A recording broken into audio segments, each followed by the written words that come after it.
नमस्कार दोस्तों, स्वागत है आपका चैनल के अंदर। दोस्तों, आज मैं आपको एक ऐसी कहानी बताने जा रहा हूँ कि अगर आप अपने परिवार में अपने बच्चे व अपनी पत्नी के साथ रहते हैं और अगर आपके घर में झगड़ा होता है तो आपके घर में अब कभी झगड़ा नहीं होगा। यह कहानी आपको बहुत कुछ सीख देकर जाएगी और बहुत कुछ आपको समझा कर जाएगी। दर्शकों, आप इस कहानी को पूरा देखिए ताकि आपको पूरा ज्ञान मिले। आधा अधूरा ज्ञान किसी काम का नहीं रहता है। आधे अधूरे ज्ञान से आपको कुछ हाथ नहीं आएगा। इसलिए पूरा वीडियो देखें ताकि सारस की यह कहानी आपको समझ में आए। सारस की मैं आपको एक ऐसी कहानी पेश कर रहा हूँ जिस कहानी को सुनने के बाद आपके घर में आपकी पत्नी के साथ अगर अनबन रहती है, लड़ाई झगड़ा रहता है, कलेश रहता है, तो आगे से ऐसा नहीं होगा, क्योंकि ये कहानी काफ़ी रोमांचक कहानी है। काफ़ी कुछ आपको सिखा कर जाएगी और काफ़ी कुछ आपको देकर जाएगी। तो दोस्तों, अगर आपको कहानी अच्छी लगे तो अपने पास पड़ोसियों को भी बताएं, अपने रिश्तेदारों को भी बताएं, अपने सगे संबंधियों को भी बताएं और फेसबुक, ट्विटर, इंस्टाग्राम सभी सोशल मीडिया पर शेयर करें ताकि हमारा चैनल जल्द ही आगे ग्रो में आए और आपको इस तरह की वीडियो हर दिन देखने के लिए मिलती रहें। इसके अलावा अगर आप हमारे चैनल पर नए हैं तो प्लीज़ हमारे चैनल को सब्सक्राइब करें और बेल आइकन को प्रेस करें ताकि आपको हमारी आने वाली वीडियो का नोटिफिकेशन सबसे पहले मिलता रहे। दोस्तों, देर न करते हुए कहानी को शुरू करते हैं। एक जंगल में एक तालाब के अंदर सारस और सारस की पत्नी रहते थे। तो दोनों अच्छे से अपना जीवन व्यतीत कर रहे थे और जब वो अपना जीवन व्यतीत कर रहे थे तो उसी दौरान सारस की जो पत्नी थी वो गर्भवती हो जाती है, वो गर्भ धारण कर लेती है।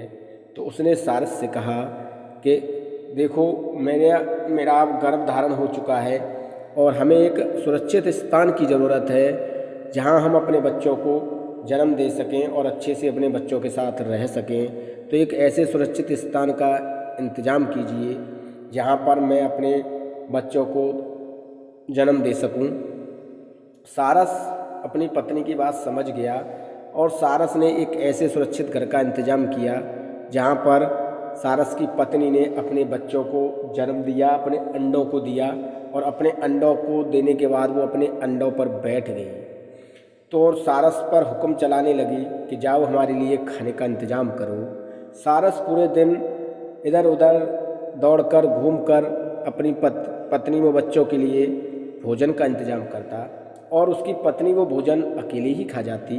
तो सारस काफ़ी परेशान रहने लगा, कहने लगा, मैं पूरा दिन मेहनत करने के बाद भोजन लेकर आता हूँ, इधर उधर हाथ पैर मारता हूँ और काफ़ी कोशिश और परेशानियाँ उठाता हूँ और मेरे लिए कुछ नहीं बचता है। मेरी पत्नी सब कुछ अकेले ही खा जाती है। अब इस तरह से अगर चलता रहा तो मैं अपना जीवन कैसे व्यतीत करूँगा और कैसे मैं जो है अपनी भूख को मिटाऊँगा, क्योंकि मैं जो पूरे दिन लेकर आता हूँ वो मेरी पत्नी अकेले ही खा जाती है। तो सारस ने अपनी पत्नी को समझाने का काफ़ी प्रयास किया कि देखो, मैं काफ़ी मेहनत करता हूँ, काफ़ी दूर दूर तक जाता हूँ और तुम्हारे लिए भोजन लेकर आता हूँ और तुम पूरा भोजन खा जाती हो।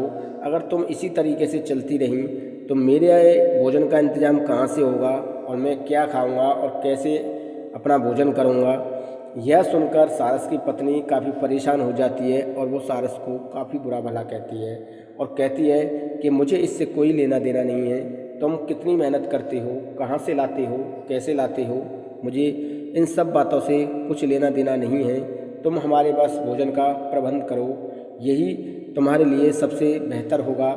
तो सारस उसकी बात सुनकर और परेशान हो जाता है, पर सारस अपने बच्चों की खातिर, अपने बीवी की खातिर, अपनी पत्नी की खातिर वो जो है भोजन का इंतज़ाम करके प्रतिदिन लाता है।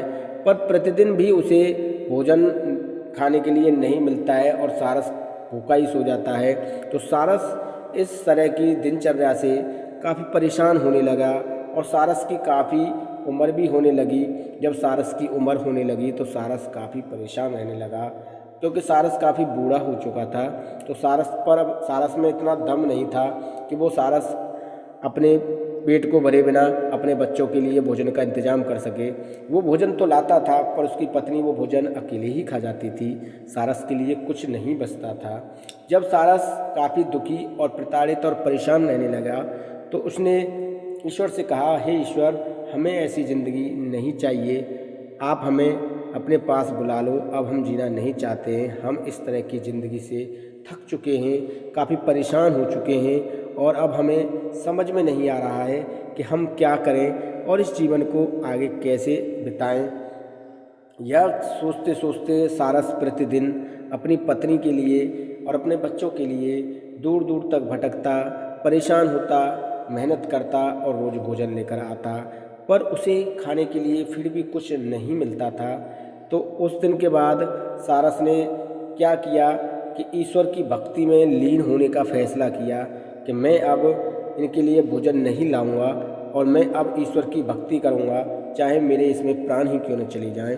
यह कहते हुए सारस काफ़ी घने जंगल में निकल जाता है और घने जंगल में निकलने के बाद वह ईश्वर की भक्ति करने लगता है और ईश्वर की भक्ति में लीन हो जाता है। तो सारस को काफ़ी समय बीत गया ईश्वर की भक्ति करते करते और सारस भूखा प्यासा, धूप ताप, गर्मी सर्दी सभी को सहते हुए और जो है तपस्या करने लग जाता है, ईश्वर की भक्ति में जो है लीन हो जाता है। वह ईश्वर की भक्ति में इस कदर लीन हो जाता है कि ईश्वर एक दिन उसे दर्शन देने के लिए आते हैं और दर्शन देने के बाद जो नारायण जी थे, नारायण जी ने सारस से कहा कि हे सारस, हम तुम्हारी भक्ति से काफ़ी प्रसन्न हुए, अगर तुम कुछ मांगना चाहते हो तो हमसे मांग सकते हो, हम तुम्हें हर चीज़ देने के लिए तैयार हैं, हर वरदान तुम्हें देने के लिए तैयार हैं, बताओ तुम क्या चाहते हो। तो सारस ने कहा, हे नारायण, मैं अब इस ज़िंदगी से काफ़ी परेशान हो चुका हूँ, मैं दिन रोज़ मेहनत करता हूँ और भोजन लाता हूँ पर मेरी पत्नी वो भोजन अकेले ही खा जाती है, मुझे कुछ खाने के लिए नहीं मिलता है, मैं क्या करूं, मैं ऐसी ज़िंदगी से अब तंग और परेशान हो चुका हूं। यह सुनकर नारायण भावुक हो जाते हैं और सारस से कहते हैं, देखिए ये आपके परिवार का मामला है, ये आपकी पति और पत्नी के बीच का मामला है, इसमें आप क्या कर सकते हैं और इसमें कोई दूसरा व्यक्ति भी क्या कर सकता है, पर मैं तुम्हारी भक्ति से काफ़ी प्रसन्न हुआ हूँ, अगर तुम कुछ वरदान मांगना चाहते हो तो तुम मुझसे कुछ वरदान मांग सकते हो।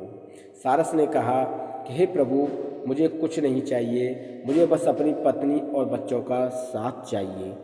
देखिए, मांगने के लिए सारस कुछ और वरदान भी मांग सकता था, पर सारस ने कुछ और वरदान नहीं मांगा, उसने सिर्फ यही वरदान मांगा कि मुझे मेरी पत्नी और मेरे बच्चों का साथ मिल जाए। तो प्रभु नारायण जी ने कहा कि ठीक है, ऐसा ही होगा। तो यह कहते हुए नारायण जी अंतर्ध्यान हो गए और सारस को यह वरदान मिल गया और सारस फिर से अपनी पुनः बच्चों के पास चला गया, उसे अपनी पत्नी और बच्चे पुनः वापस मिल गए और सारस पूरे दिन मेहनत करता और दूर दूर तक जाता और भोजन लाता अपने बच्चों के लिए, अपनी पत्नी के लिए। तो इस तरीके से सारस अपने पहले जैसी ज़िंदगी दोबारा से जीने लगा, बिताने लगा।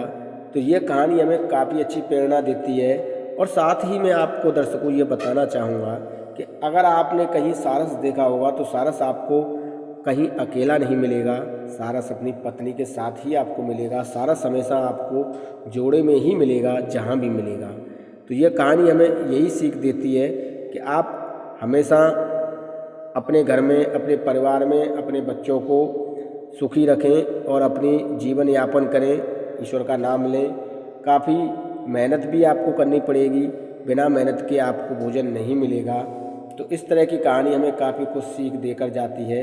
अगर आपको कहानी अच्छी लगी हो तो कमेंट में बताइए, हम इस तरह की और कहानी आपके लिए लेकर आते रहेंगे।